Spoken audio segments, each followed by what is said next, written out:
please tell us, why is it important that we have this motion and some of the breaking news related to it? Well, first of all, I want to clarify, because there are two motions that the Speaker's approved. One is one by the ATM, which we know is a Zuma proxy party, which is a motion of no confidence in the President. That's separate to our motion. Our motion is a Section 102 motion, which is against the Cabinet.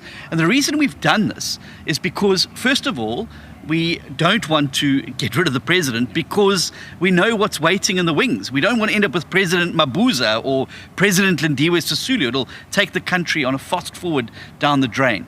But we've done it in the Cabinet because every one of those lazy and corrupt crooks are responsible for the suffering of so many of our people. Whether it's the failures at Home Affairs, that people have to wait hours in a queue to get a birth certificate or an ID document, whether it's the fact that our driver's license system is now a year and a half behind schedule because Minister Fikile Mbalula didn't order more machines, so our driver's license machines are one machine that prints them is out of service.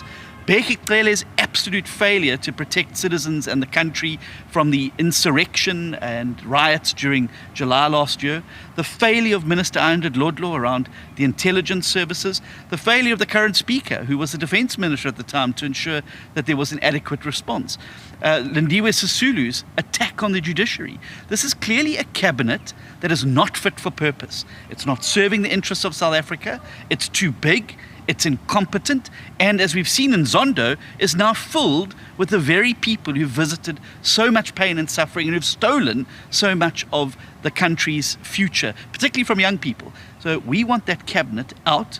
We want a new, smaller, leaner cabinet that's going to focus on delivering for the people of South Africa. This current cabinet doesn't cut the mustard. And you know what, Solly? Yeah. The President even agrees. And it's very clear, and why I tabled the motion of no confidence during the SONA, that he's now outsourcing the work that his cabinet should be doing to people in his own presidency now.